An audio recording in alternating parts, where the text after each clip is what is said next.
Muy buena tarde, amable teleaudiencia del Canal 2 de Global TV.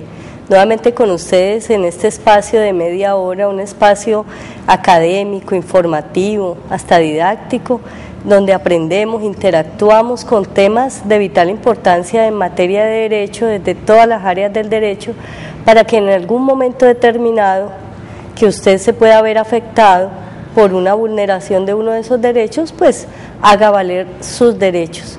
Este programa es visto también a través de nuestra página del Canal 2, que es www.canal2 con el número 2, canal2.com.co. Este programa también se retransmite semanalmente, esta semana martes y jueves en un horario de 9 de la mañana y el domingo a las 10, entre 10 y 11 de la noche.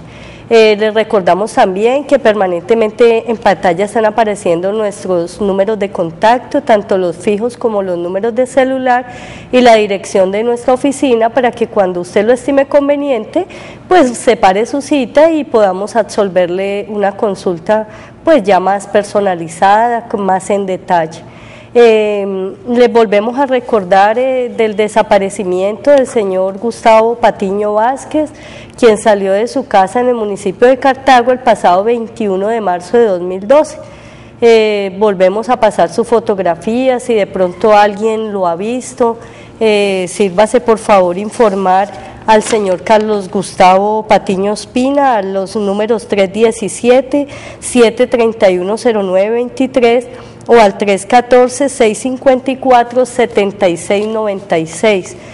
Hacemos votos porque esta persona y todos los desaparecidos, oramos para que vuelvan a sus hogares y porque tengan paz en sus corazones.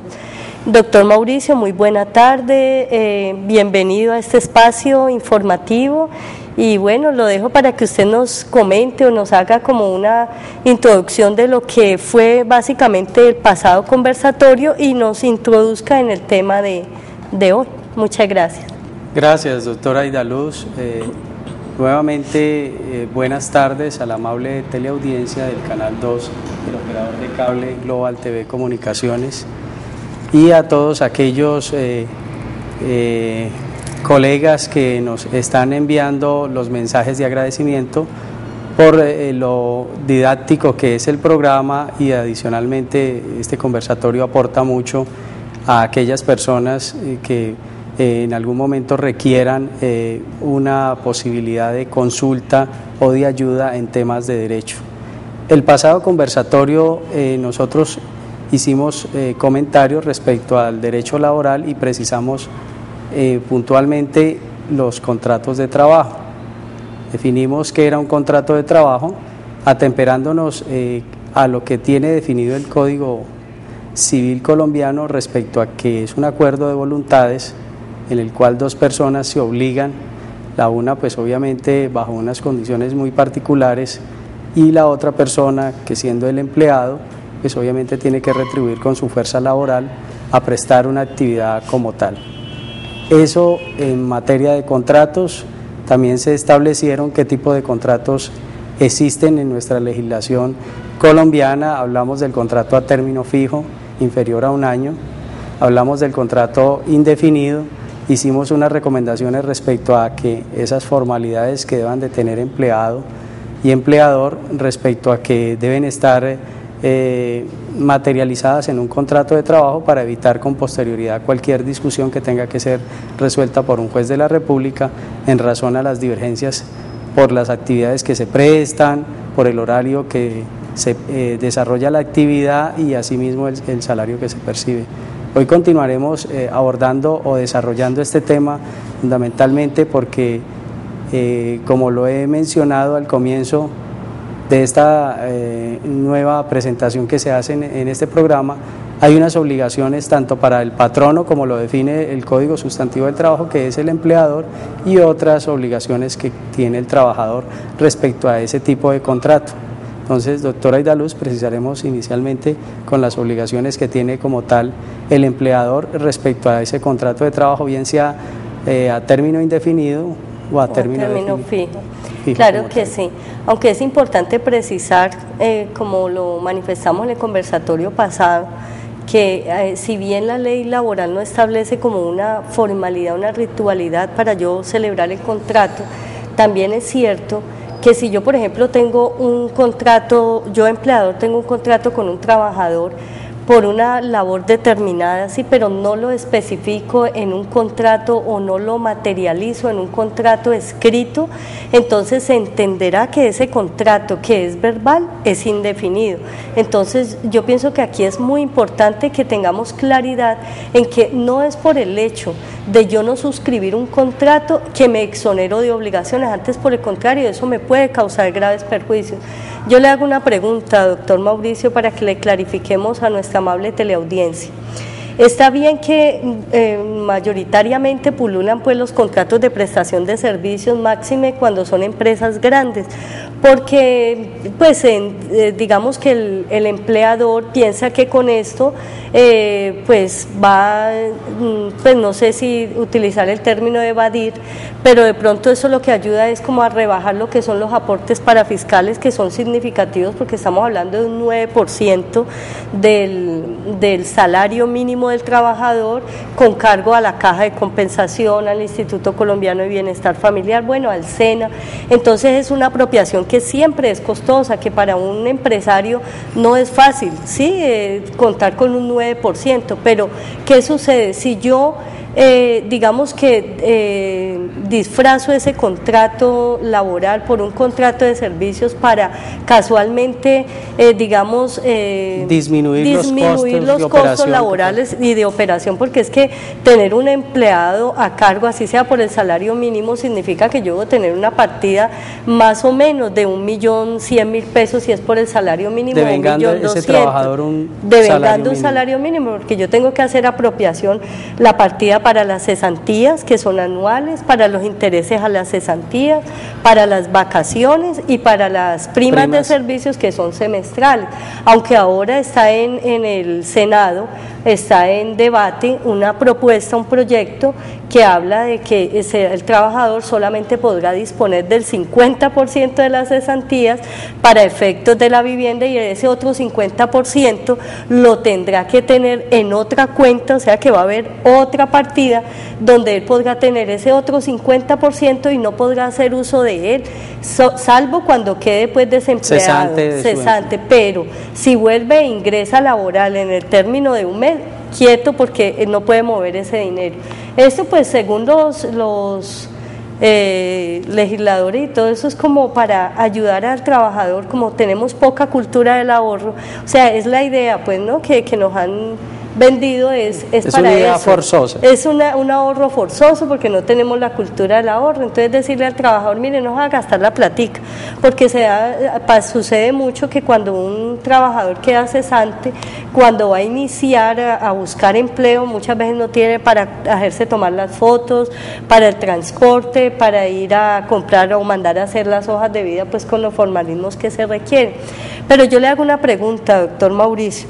Hay reiteradas sentencias de la Corte Constitucional que han precisado que yo empleador, no puedo contratar bajo la modalidad de contrato de prestación de servicios o a través de cooperativas o precooperativas de trabajo asociado cuando en mi planta de personal, cuando mi actividad es permanente. Cuando yo ese trabajador lo voy a utilizar, no es ocasional, sino que yo lo voy a emplear en unas labores que son permanentes de mi empresa, propias de la actividad comercial que yo tengo. Entonces, le hago una pregunta, doctor. Si yo, por ejemplo, voy a contratar a una persona para que me haga unas, digamos, enlucimientos. Bueno, un enlucimiento podríamos hablar que sí sería un contrato de pronto de servicio, pero si yo, por ejemplo, voy a contratar, mi empresa es del sector textil, por ejemplo, y yo necesito unos operarios, y tengo mi planta de personal con 50 operarios, pero resulta que me salió un pedido y necesito 6 meses por lo menos tener a una persona allí para que mi capacidad pueda ser suficiente y yo le pueda dar cumplimiento a esa empresa que me está pidiendo. Entonces, yo allí podría contratar a ese trabajador en la modalidad de contrato de prestación de servicios, o le estaría ocasionando un perjuicio a él, o qué es lo que la norma nos dice que sería lo ideal para yo no irle a vulnerar derechos a ese trabajador. Pues, doctora Aidaluz, muy interesante su inquietud, porque reiteradamente ocurre esto en nuestra economía nacional, y es que el aumento o la productividad que tienen por ciertas épocas algunos empresarios no sustituyen, sino que amplían su planta de personal a través de modalidades de intermediación laboral, y eso ha sido muy cuestionado, y en fallos de la Corte Constitucional y la Corte Suprema de Justicia, su sala laboral ha establecido que esa intermediación pues no le trae ningún beneficio en generación de empleo al Estado como tal, y las condiciones del trabajador se ven desmejoradas porque si es un contrato de prestación de servicios, ¿quién asume el pago de la seguridad social? Pues obviamente es ese trabajador, y sabemos que el Código Sustantivo del Trabajo establece que cuando se vincula, bien sea por un periodo corto, hay unos contratos de trabajo que pueden estar establecidos para ese tipo de actividad. Ese tipo de actividad hay que respetarla, ¿por qué? Porque la empresa la desarrolla. Usted habla de un campo muy específico, permanente, que es la textil. Entonces, si tiene que contratar operarios para que desarrollen esa actividad, lo harán bajo un contrato laboral, no un contrato de intermediación a través de un tercero, o lo hacen a través de un contrato de prestación de servicio, porque están deslegitimando el derecho laboral y están afectando pues la economía como tal. ¿Por qué? Porque dejan de pagar unos aportes al Estado que usted ha mencionado que equivalen al 9%, y adicionalmente los derechos de los trabajadores se ven afectados porque no tienen derecho a prestaciones sociales, es decir, en un contrato de prestación de servicios no hay lugar al pago de esas prestaciones sociales. Claro, porque se entiende que no es laboral, sino de orden estrictamente civil. Y entonces, en el civil no van a generar esas tratan de encasillar un contrato que está adecuado para condiciones meramente civiles y disfrazarlo por un contrato laboral. La ley laboral es muy clara, hay unos contratos que se deben de establecer para ese tipo de actividades. El empleador no se va a ver afectado por eso, porque obviamente está aumentando su productividad y lo que está haciendo es generando un empleo digno a ese trabajador, no lo va a deslegitimar, le va a vulnerar derechos a él a través de un contrato de prestación de servicios. Por eso este es un llamado de atención a aquellos medianos, pequeños empresarios o grandes empresarios que quieran generar empleo, pues lo hagan a través de las condiciones laborales que tiene la ley como tal, y son los contratos laborales para eso, no a través de contratos de prestación de servicios, y mucho menos a través de terceros como son las cooperativas.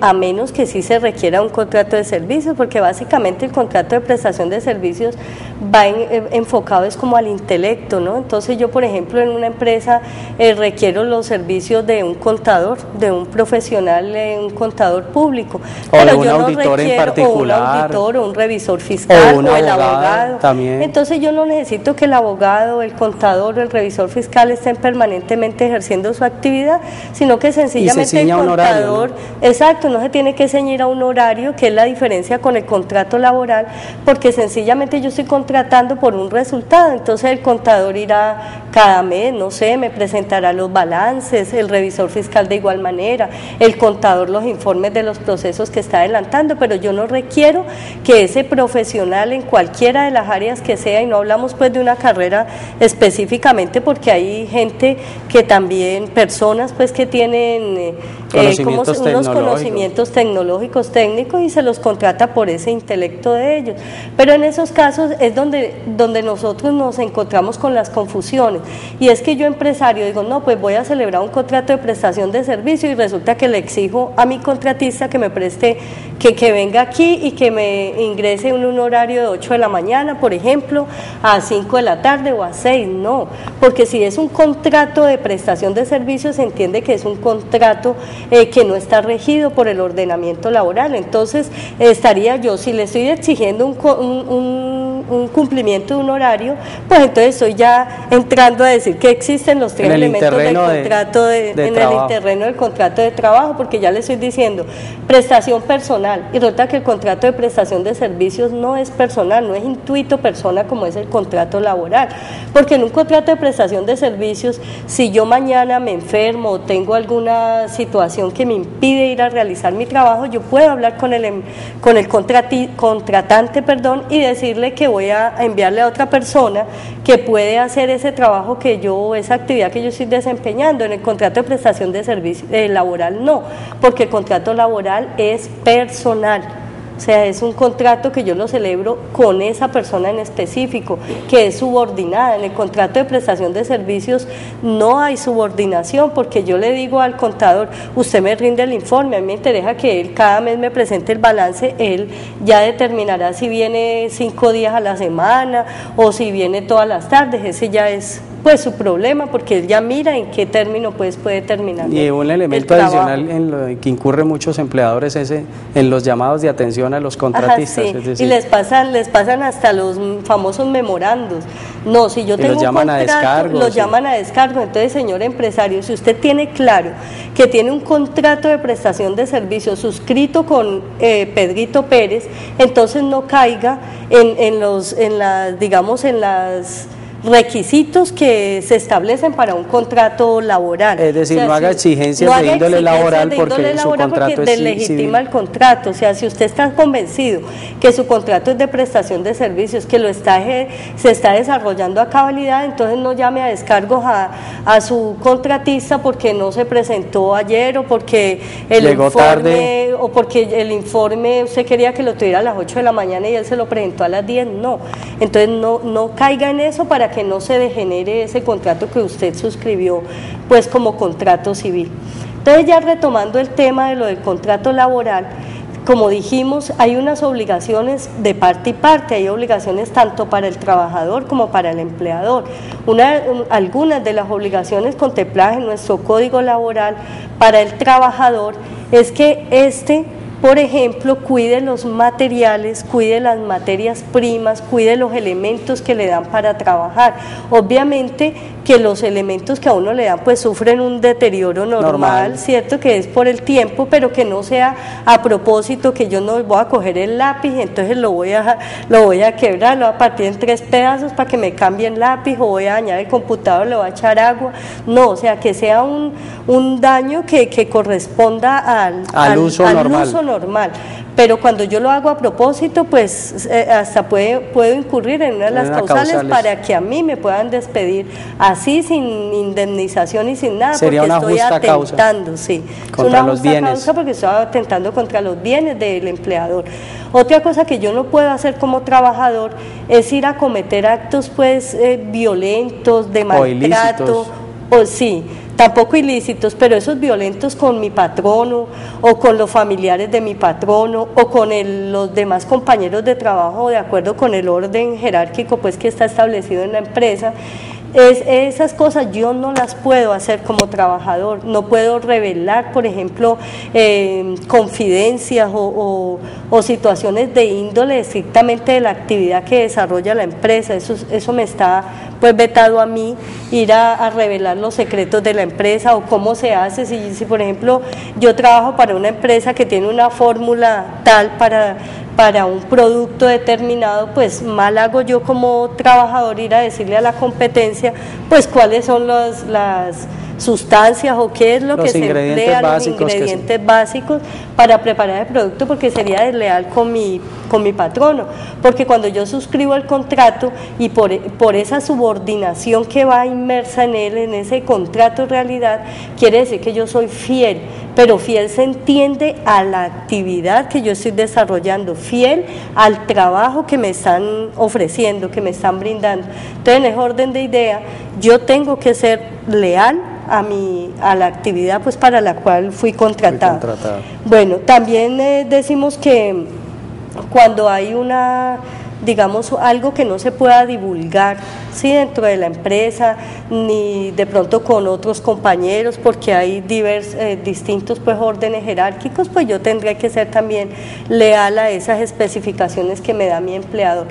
Hay contratos en los que a mí me colocan una condición especial como trabajador, y es que yo no pueda prestar servicio para otras empresas, pero salvo que, o sea, si específicamente está allí en el contrato, de lo contrario yo podría celebrar contratos con 2 o más la exclusividad empresas, que denominamos. pero si hay esa exclusividad que me dice usted, Pedrito Pérez, no podrá desempeñarse en otras actividades o celebrar contratos de trabajo con otras empresas, pues yo también tendré que ser fiel y tendré que cumplir esa obligación o ese deber inmerso de ese contrato de trabajo.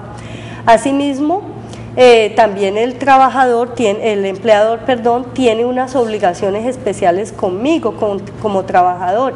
Entre ellas es procurarme un ambiente adecuado de trabajo, ¿sí?, suministrarme los elementos de protección que sean indispensables pues para yo llevar a cabo mi trabajo sin correr riesgos, sí, que tenga pues para las empresas que los obligan, que eso será tema de otro programa, que serán los elementos de protección, los programas de higiene, de seguridad industrial, de salud ocupacional, que ya precisaremos a partir de cuántos trabajadores es que se debe tener. En este momento hacemos una pequeña suspensión porque se abre la línea de participación al 558-5312 para que usted, amable televidente, si a bien lo considera, pues nos haga una llamada referente a este tema que estamos esbozando hoy o a otro que tenga pues referente al derecho. Como es costumbre en nuestro programa, si no nos informan de llamada al aire, pues iremos dando continuidad pues con el programa. Entonces, así como ese empleador tiene esas obligaciones de dotarme de una infraestructura adecuada para que yo no corra peligro, yo, trabajador, también tengo una obligación. ¿Y cuál es? La obligación de respetar esos programas de higiene y de seguridad industrial, de observar que si, hombre, yo tengo que subir a arreglar un techo, por ejemplo, pues que yo use los elementos de protección que me está dando tanto o la empresa o las autoridades competentes pues en materia de salud ocupacional, en este caso las administradoras de riesgos profesionales. Entonces yo tengo la obligación de ceñirme a esos preceptos, porque pues se supone que tengo también que proteger mi integridad física, que yo a propósito no me podría pues ir a provocar un accidente de trabajo. También mi empleador tiene obligación de pagarme mi salario en la forma como quedó estipulado pues en el contrato, en los periodos que quedaron allí. El empleador no podrá arbitrariamente ponerme a desarrollar actividades fuera de las que yo fui contratado, ¿cierto? A menos que yo quiera. Por ejemplo, que mi empleador me diga, no, pero es que usted mañana se tiene que ir para mi finca, por ejemplo, para que vaya y me deshierve. No, esas son actividades que yo ya las tendría que, ahí sí habría un consenso entre trabajador y empleador, y bueno, usted en su tiempito libre podría ir a hacerme esta actividad a mi casa o a mi finca o a otro establecimiento que yo tengo.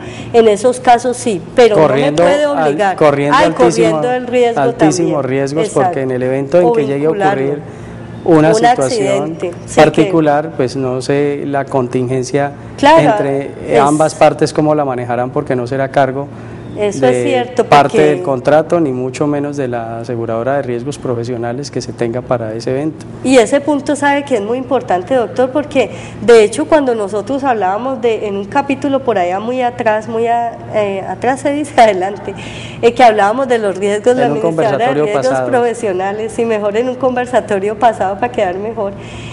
Resulta que nosotros mencionábamos que es muy importante cuando yo, empleador, voy a enviar en misión a mis trabajadores a un sitio distinto de la empresa, pero para cumplir actividades de la empresa, para representar a la empresa, yo deberé previamente que avisarle o notificarle a la administradora de riesgos profesionales. ¿Para qué? Para que si ocurre un accidente, pues hombre, me responda la administradora de riesgos, porque si no le aviso me va a decir, esta actividad no hace parte de las que usted contrató. Y bueno, de todas formas, este tema del derecho laboral es muy amplio. Por hoy, pues lastimosamente se nos acaba el tiempo, pero lo vamos a seguir tratando en posteriores conversatorios con la ayuda de Dios. A partir del próximo lunes pues desarrollaremos más este capítulo. También tenemos la posibilidad de traer un invitado muy especial que nos hablará acerca de lo que es la parte del derecho colectivo, y en su oportunidad pues también lo traeremos aquí. Darle las gracias, estamos muy agradecidos con Dios, con el canal, con las personas que aquí nos apoyan detrás de cámaras también, con las personas que constantemente nos están llamando, nos están dejando mensajes a través de nuestros correos, la teleaudiencia, los amigos, la familia, los colegas, sí, porque han visto el programa, lo han sentido y lo quieren. De hecho, siempre nos están llamando, ¿qué hubo? Ya salió el programa, envíennos. Los que no lo pueden ver pues en vivo y en directo.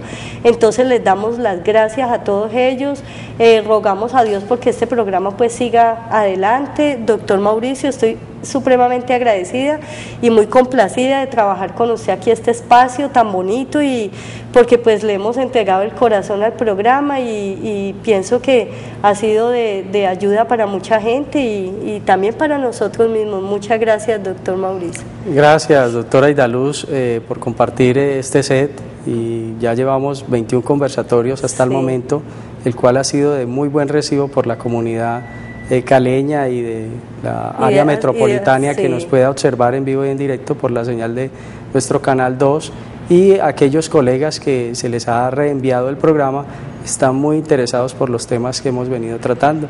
Esperemos que sigamos colmando esas expectativas de la amable teleaudiencia que nos pueda observar en vivo y en directo. Muy amable, muchas gracias. Muchas gracias a todos, muy formales.